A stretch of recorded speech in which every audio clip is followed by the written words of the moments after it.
এখন গ্রামে গ্রামে ছড়িয়ে পড়তেছে কবিরাজি, তান্ত্রিক, কবিরাজ, বান মারা, টোনা, এগুলা যে করবে সেও মুশরিক, যে ওখানে গিয়ে ধর্ণা দেয় সেও মুশরিক। হ্যাঁ, যে করবে সে তো মুশরিক হয়ে গেছেই। আর যে গিয়ে ধর্ণা দিচ্ছে যে আপনি আমাকে এগুলা থেকে বাঁচান, এবং সে জিনের সাহায্য নিয়ে বিভিন্নভাবে এই কাজগুলো করে দিচ্ছে, সমস্যা, ইমান কেটে গেল। কি করতে পারবেন? কোরআন এবং হাদিস থেকে চিকিৎসা করতে পারবেন, কোরআন সুন্নাহ থেকে চিকিৎসা করতে পারবেন। এগুলো বলা ঠিক না, বা পাবলিকলি বলা হয়তো উচিত না। এগুলো আমাদের বিরুদ্ধেও পড়ে মানুষ। হ্যাঁ, আমাদের বিরুদ্ধেও মানুষ এগুলো করে, আর মনে করে আমরা এগুলো বুঝবো না, বা আমাদের এইসব দোয়া কালাম জানা নাই, বা আল্লাহ পাক আমাদেরকে হেফাজত করবে না, এমনটা মনে করে।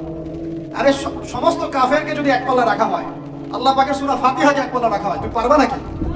তো অযথা এইসব পরিশ্রম করো কেন? ওখানে মৃত মানুষের কাছে সাহায্য আছে। সেজদা কার জন্য? সেজদা কি আল্লাহ ছাড়া অন্য কাউকে করা যাবে? সাহাবীরা কি আল্লাহর নবীকে সেজদা করেছিলেন? তাহলে আপনারা কত বড় মানুষ হয়ে গেছি? আমরা কি তাদের চেয়ে বড় হয়ে গেছি? এভাবে মানুষ শিরক করছে। তারপরে জবাই, কুরবানি কার জন্য করতে হয়? মানুষ তো অনেক সময় দেখা যায় যে জীবিত মানুষ মৃত মানুষের জন্য কুরবানি করছে। বরং কোরআন সুন্নাহ দিয়ে আল্লাহর কাছে এমন চিকিৎসা নেওয়া যায়, যেই চিকিৎসা ও তো অতিক্রম করতে পারবেই না, বরং করতে গেলে নিজে ধ্বংস হয়ে যাবে।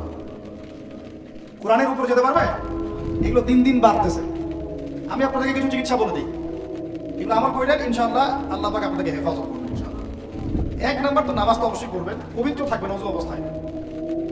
3 নাম্বার আয়াতুল কুরসি পড়বেন, আয়াতুল কুরসি। কোন সূরা আছে এটা?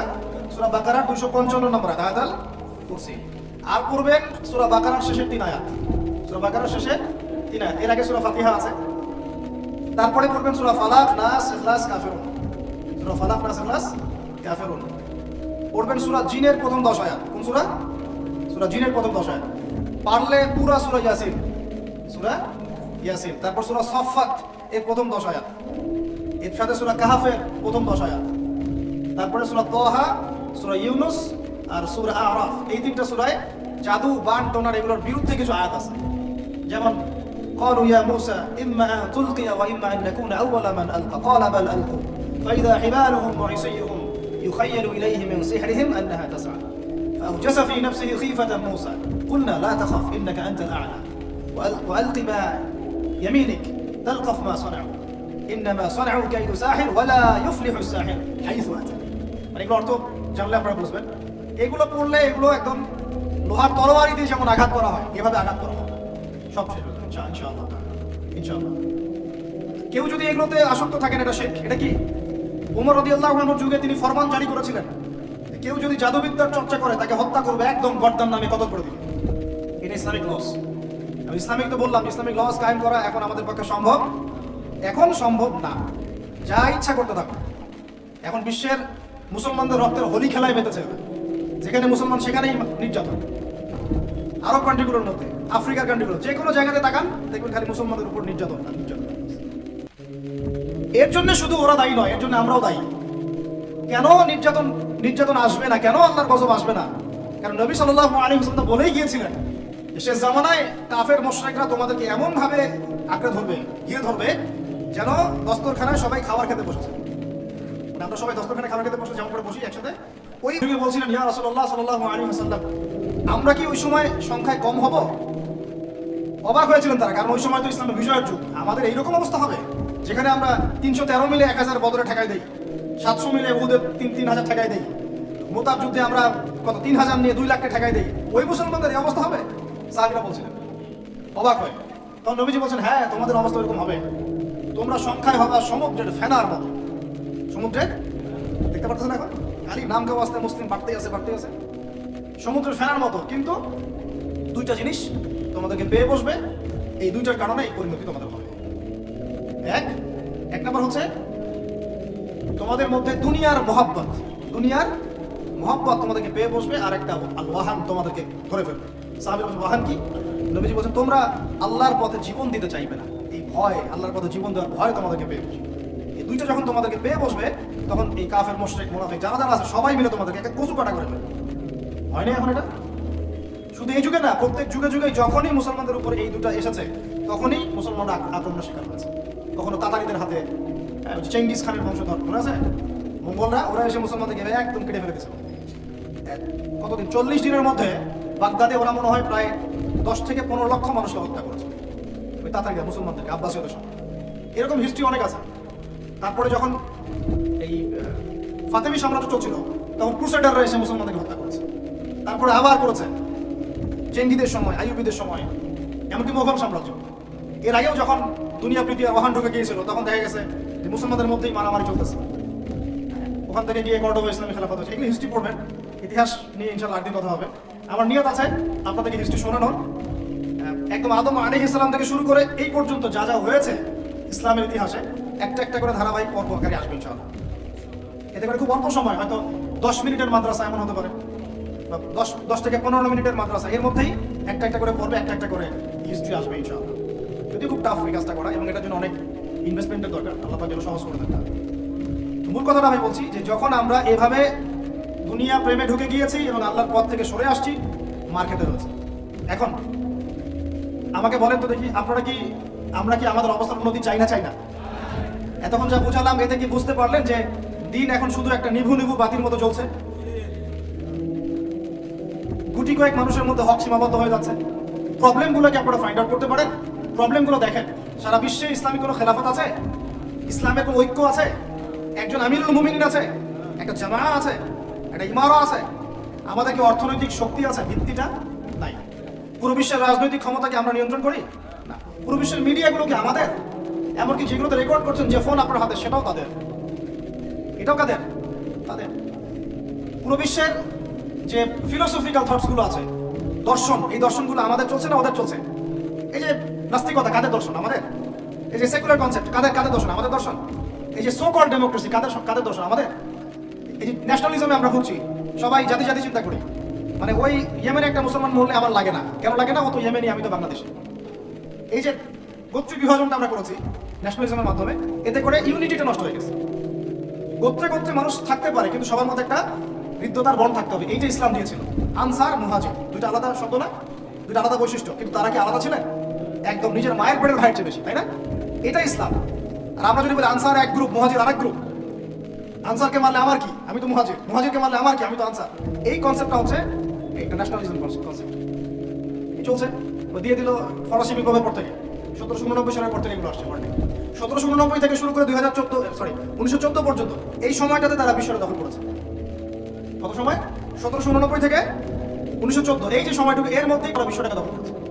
আবার নতুন করে কোন কোন জায়গা দখল করেছে? প্রথমে পলিটিক্স, প্রথম জায়গাটা কি? পলিটিক্স। তারপরে সামরিক শক্তি, ওদের মানে এক্সট্রাঅর্ডিনারি সামরিক শক্তি তারা বিশ্বকে দেখিয়েছে। আপনি যত কথা বলেন, একদম পারমাণবিক বোম রেখে দিব তাক করে, আর বেটা তুই কথা বলতে পারবি না, এরকম একটা অবস্থা। বিশ্বাস করেন ব্যাপারটা এরকম।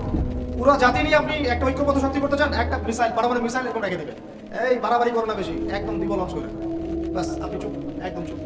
কারণ ওইটা প্রতিহত করার তো আমার কাছে ওই নাই, ক্ষেপণাস্ত্র প্রতিরক্ষা সিস্টেম তো নাই। এখন আমি যদি বলি, আমার কথা কি মন খারাপ করবেন? আমি যদি বলি যে বিগত 50 বছরে আমাদের দেশ স্বাধীন হয়েছে কবে বলেন? 71, এখন কত? 23, কত বছর বলেন? আমরা কি একটাও ক্ষেপণাস্ত্র তৈরি করতে পারলাম না? এই বিশ্বে এই ধরনের প্রযুক্তি ছাড়া কেউ টিকে থাকতে পারে? এটা কি ঢাল তলোয়ারের যুগ যে ওরা এগুলো বানাবে আর আমরা ঢাল তলোয়ার নিয়ে বসে থাকবো? কি করলাম আমরা বলেন? আপনারা তো রাগ করেন কথা বললে, রাগ না করে একটু ভালো করে মন দিয়ে শুনেন না, মন দিয়ে চিন্তা করেন না। কি করলাম আমরা এতদিনে? আমাদের 50টা ক্ষেপণাস্ত্র থাকার কথা ছিল, আমাদের 50টা পারমাণবিক অস্ত্র থাকার কথা ছিল। কিসের ভিত্তিতে আমরা লড়াই করবো? কিসের ভিত্তিতে আমরা লড়াই করবো? মিয়ানমার যদি আমাদেরকে কালকে চাপ দেওয়া শুরু করে, আমরা কিসের ভিত্তিতে লড়াই করবো? কি নিয়ে লড়াই করবো? এমনকি পুরো মুসলিম বিশ্বের বড় বড় পরাশক্তিগুলোর সাথে আমাদের সম্পর্ক কতটুকু ভালো? আমরা বিগত 50 বছরে কি করতে পারি না, ব্যর্থতার ইতিহাস রচনা করা যাবে। কি বলতেছেন আপনি? কি বলতে চান? এটা রচনা করা যাবে একটা ইতিহাস। পদে পদে দুর্নীতি করেছে, পদে পদে টাকা আত্মসাৎ হয়েছে, পদে পদে হক নষ্ট করা হয়েছে। এগুলো সব আমাদের সম্পদ ছিল, জনগণের ছিল। আমি কোনো পলিটিক্যাল পার্টি করি না, কখনো করিও নাই, আমার করারও কোনো শখ নাই। কিন্তু একজন আম জনগণ হিসেবে, সাধারণ জনগণ হিসেবে এই কথাগুলো বলছি। প্রত্যেক পদে পদে দুর্নীতি, টাকা আত্মসাৎ, সিস্টেম লস। কেন? একটা ছেলে যোগ্যতা আছে, চাকরি পাবে না কেন? ওই ছেলের যোগ্যতা আছে, কেন চাকরি পাবে না? আপনি আল্লাহর কাছে কি জবাব দিবেন? আপনারা বলেন, আপনারা আল্লাহর কাছে কি জবাব দিবেন? ওর যোগ্যতা আছে, কেন সে পেল না? কেন একটা গভর্নমেন্ট প্রতিষ্ঠানের মধ্যে পদে পদে আমাকে ফাইল ট্রান্সফার করতে হবে, সবাইকে টাকা খাওয়াতে হবে কেন? আমার তো যোগ্যতা আছে, আমি তো হকের উপর আছি। বিসিএস তো কোচিং আমিও করেছি, আমি তো ক্যাডার হতে পারতাম, আমি কেন হতে পারলাম না? কেন চান্স দিলেন না? কেন বড় বড় পরীক্ষার প্রশ্ন ফাঁস হয়ে যাবে? কেন একজন ডক্টর যাকে আমরা আমাদের ট্যাক্সের টাকা দিয়ে আমাদের ভাইরা বেতন দিচ্ছে, ও কেন দেরি করে হসপিটালে আসবে? কেন আসবে? কে ব্যবস্থা নিবে এগুলোর এগেইনস্টে? আমরা ব্যবস্থা নিতে পারবো? আপনাকেই তো নিতে হবে। উমর ইবনুল খাত্তাবের মতো শাসক কে হবে? আপনাকে হতে হবে, আমরা তো হব না। আর আমাদের সেই যোগ্যতাও নাই, ইচ্ছাও নাই। আমরা দায়িত্ব নিতে চাই না, দায়িত্ব ছেড়ে দিতে চাই। ইসলাম কি বলে? দায়িত্ব নিতে বলে না ইসলাম। ইসলাম বলে যে যোগ্যকে দায়িত্ব দিয়ে দাও। কোন সাহাবী দায়িত্ব নিজেকে চেয়ে নেন নাই কখন, বলেছেন আমাকে দেওয়ার দরকার নেই, তাকে দিয়ে দাও। আবু বকর সিদ্দিকের পর উমর ইবনুল খাত্তাব পর্যন্ত বলছেন আমাকে দিয়েন না, প্রয়োজন আলীকে দেন, উসমানকে দেন। উমরের মতো মানুষ এই কথা বলছে। আর আমরা এখন কি করি ভাই? আমার চরিত্র সবচেয়ে ভালো, আমারে দেন, আমারে। খালি কিয়ামতটা হয়ে যাক, আল্লাহ পাক দাঁড় করাবেন সবগুলোকে সিরিয়ালে, দেখা যাবে কে কি জবাব দিতে পারে, দায়িত্ব কতটুকু বুঝাই দিতে পারে, এটা দেখা যাবে। কেন এটা হবে? আমার কথা রাগ করেন না প্লিজ। এখন আমাদের 50টা পারমাণবিক অস্ত্র থাকার কথা ছিল, অ্যাটলিস্ট না থাকুক 5টা তো থাকার কথা ছিল। আর ভাই এগুলো আমাদেরও তো অনেক দোষ। সব কিছু তো আমরা মানুষের উপর চাপাই দিয়ে বসে থাকি। আমরা যখন অ্যানালাইসিস করতে বসি সবাই মনে হয় যে বিজ্ঞ পণ্ডিত, কিন্তু আপনি তো দায়িত্ব নিয়ে সামনে আসছেন না, আপনি তো পড়াশোনা করে উপরে আসছেন না, আপনি তো জ্ঞান অর্জন করে মানুষকে বোঝানোর চেষ্টা করছেন না। আমরা তো আমাদের দায়িত্ব পালন করছি না, করছি কি? আল্লাহ পাক আমাদের সবাইকে বিচক্ষণ হওয়ার তৌফিক দান করেন। কয়টা সায়েন্টিস্ট তৈরি হয়েছে আমাদের? বলেন, কয়টা সায়েন্টিস্ট তৈরি হচ্ছে আমাদের জাতির মধ্যে? নাস্তিক তো ভরি ভরি তৈরি হচ্ছে। কয়টা সায়েন্টিস্ট তৈরি হয়েছে আমাদের ইউনিভার্সিটিগুলোর মধ্যে? কয়জন অর্থনীতিবিদ তৈরি হয়েছে ইউনিভার্সিটিগুলোর মধ্যে? আমি তো পড়ছি ইউনিভার্সিটি, ছেলে মেয়ে একসাথে বসে গান গল্প করে, চীনা বাদাম খায়, কোনো সময় স্যার আর ছাত্রীর প্রেম হয়ে যায়। আমি বলছি না কিছুই হয় না, পড়াশোনা তো হয়, সিস্টেম তো অনেক সুন্দর, টাকা পয়সা সরকারি অনেক খাচ্ছেন আপনারা। কিন্তু এখন কথা হচ্ছে গভর্নমেন্টের যে এত টাকা পয়সা খাচ্ছেন, রেজাল্টটা কি দিচ্ছেন? কি জাতীয় উপহার দিচ্ছেন আপনারা? কোন প্রজন্ম উপহার দিচ্ছেন? এগুলো কি গভর্নমেন্ট টাকা? আপনারা কি মনে করেন এই ট্যাক্সের টাকাকে? কি মনে করেন এগুলো মানুষের আমানত, রক্ত ঘাম করা পয়সা? আপনাকে বেতন দেওয়া হচ্ছে, আপনাকে ফ্ল্যাট দেওয়া হচ্ছে, আপনাকে গাড়ি দেওয়া হচ্ছে, ওগুলোর দিকে তো চোখ দেন না। আমরা একটু এক্স করলা গাড়িতে চললেই একদম নজরদারির মধ্যে চলে আসি। গাড়ি কোথেকে আসলো? আমার গাড়ির দাম তো 6 লাখ টাকা না 7 লাখ টাকা, আপনার গাড়ির দাম তো 50 লাখ টাকা। আর এগুলো আমাদেরকে মানুষ ভালোবেসে হাতিয়ে দিয়েছে। আপনাকে ভালোবেসে না দিলে আমি কি করতে পারি? আমার কিছু করার আছে? মূল জায়গাগুলো তো আমরা দেখি না। সব সমস্যা ইসলামকে নিয়ে চুলকানি নাকি? খালি ইসলামকে নিয়ে চুলকানি হয়? মূল জায়গায় আসেন। আমি বলেছি, চ্যালেঞ্জ করেছি, একটা মাঠের মধ্যে আপনি সমস্ত সেকুলার মহলের টিচারদেরকে একত্রিত করেন। আপনি উদ্যোগ নিয়ে করেন দেখি, করে সবার কোরআন তেলাওয়াত টেস্ট করেন। আমি চ্যালেঞ্জ করতেছি 10% কোরআন তেলাওয়াত ঠিক থাকবে না। তাদের হাতে আপনি একটা জাতি করতেছেন, তাহলে শিক্ষা তো এই অবস্থা হবেই। ব্যাংলার তো আপনাকে শিখাবে, আর কি শিখাবে? ইসলাম এবং জেনারেল শিক্ষা, ইসলামী শিক্ষা, এইটাকে সমন্বয় করাটা এখন সময়ের দাবি হয়ে গেছে। এই দুটোকে সমন্বয় না করতে পারলে আল্লাহর কসম এই জাতিকে বাঁচাতে পারবেন না আপনি। এখন টিকটক দেখতেছেন, সামনে কোন টক আসবে আল্লাহ ভালো জানে, আল্লাহ ভালো জানে। এখানে আপনার ঘরেও তো দেখবেন যে একটা অপদার্থ পয়দা হয়ে গেল। কত এরকম ছেলে তার বাবা মাকে বৃদ্ধাশ্রমে পাঠিয়ে দিল, সন্তানের হাতে মা খুন হলো। এই তো কয়েকদিন আগে এক পুলিশ অফিসার খুন হয়েছিল এক সন্তানের হাতে, মনে নাই আপনাদের এগুলো? তাহলে আমরাই তো আমাদের ঘরে সাপ তৈরি করতেছি। ভাববেন না যে এগুলোর ফলে শুধু সমাজে একটা প্রভাব বিস্তার হবে, আমার ঘরে কিছু হবে না, কখনো না। আমিও এফেক্টেড হবো, আমার ঘরেও আসবে। এখন আল্লাহ রাব্বুল আলামিনের কাছে খালি দোয়া করতে পারি আমরা, আল্লাহ পাক যেন আমাদেরকে এমন যোগ্য ব্যক্তি উপহার দেন আল্লাহর পক্ষ থেকে। যে হোক সে X Y Z, however he is, আমরা কোনো দলের মানুষ না, কোনো পলিটিক্যাল পারসন না। এক্স ওয়াই জেড যে হোক না কেন, আমরা যে সৎ, যোগ্য, ইমানদার মানুষ, সৎ, যোগ্য, ইমানদার মানুষ যারা, তাদের এই ক্ষমতাটাকে, এই প্রতিভাটাকে দিনের জন্য কাজে লাগাবে ইনশাআল্লাহ। এরকম মানুষ চান না আপনারা? এটা দোয়া করতে হয়, আল্লাহ যেন কবুল করে না। আমিন। আর আমাদেরকেও হতে হবে আনুগত্যশীল, এবং আমরা শান্তিপূর্ণ কোনো পরিবেশের মধ্যে বিদ্রোহ করতে যাবো না। কারণ এগুলো করলে রাষ্ট্রের আরো ক্ষতি হয়, উপকারের চেয়ে কি হয়? ক্ষতি বেশি হয়।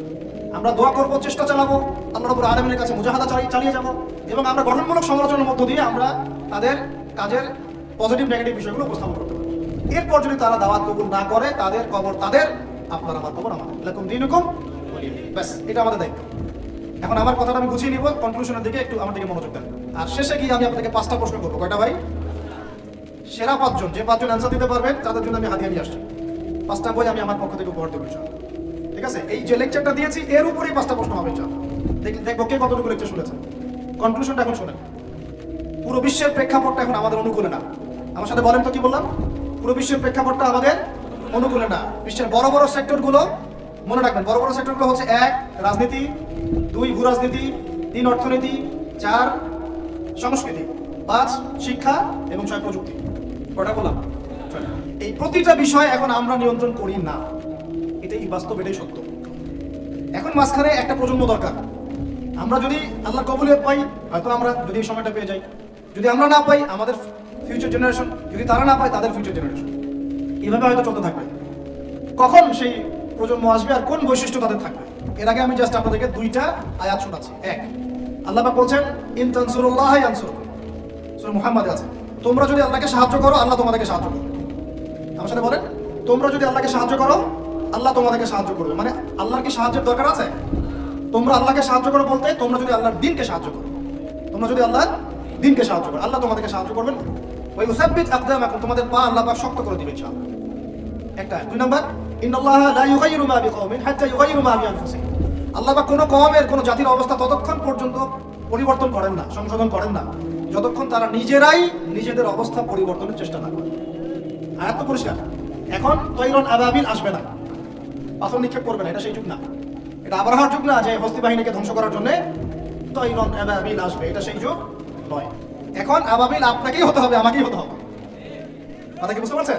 এটা নিজেদের তাকদীর, নিজেদের ভাগ্য, নিজেদের মানে ভবিষ্যৎ আল্লাহর উপর তাওয়াক্কুল করে তার হুকুম মেনে আমাদেরকে করতে হবে ইনশাআল্লাহ। কোন কোন বৈশিষ্ট্য লাগবে একটু খালি বলে শেষ করে দিই। 1, এমন প্রজন্ম চাই যেই প্রজন্ম 5 ওয়াক্ত নামাজ পড়ে। রাজি আছে কিনা ইনশাআল্লাহ? জোরে বলেন। আল্লাহ সাক্ষী থাকুন আমি। এমন প্রজন্ম চাই যেই প্রজন্মের প্রত্যেকটা মুসলিম পরিবারের 100% নামাজি মাশা। এটা না হওয়া পর্যন্ত বড় বড় বয়ান করেও কোনো লাভ নাই। 1, ঠিক আছে ভাই? রাজি আছি তো ইনশাআল্লাহ? আজকের পর থেকে নামাজ ছাড়বো? আল্লাহ পাক আমাদেরকে নামাজ শক্ত করে ধরার তৌফিক দান করুন। আর নামাজটা ভালো করে শিখে নেবেন, ধীর স্থিরভাবে পড়বেন, তাড়াহুড়া করবেন না। ঠিক আছে? 3G 4G না, শান্তভাবে পড়বেন। 2, আমরা এমন প্রজন্ম চাই যেই প্রজন্মের 100% মুসলমান কোরআন তেলাওয়াত করতে পারে। রাজি আছি কিনা ইনশাআল্লাহ? আগামী বছর ওয়াজ করতে আসার আগেই আপনাদের সবার কোরআন তেলাওয়াত সহি চাই ইনশাআল্লাহ। রাজি আছেন ইনশাআল্লাহ? আল্লাহকে কথা দেন, রাজি আছেন? অবশ্যই অবশ্যই কোরআন তেলাওয়াত শিখতেই হবে। যেমনি পারেন, যেভাবে পারেন, যত টাকা লাগে, যার কাছে যেতে হয় হোক, যত দূরে সফর করতে হয় হোক, আপনার দায়িত্ব, এটা আমার দায়িত্ব, হুজুরের দায়িত্ব না, এটা আপনার দায়িত্ব। আপনি কিভাবে শিখবেন আপনার ফিকির। 3 নাম্বার, আমরা এমন প্রজন্ম চাই যে প্রজন্ম ভিতরে বাহিরে সুন্নতের অনুসারী। রাজি আছি ইনশাআল্লাহ? সবার চেহারা দাঁড়িয়ে থাকবে ইনশাআল্লাহ? সবার সুন্নতি লেবাস থাকবে ইনশাআল্লাহ?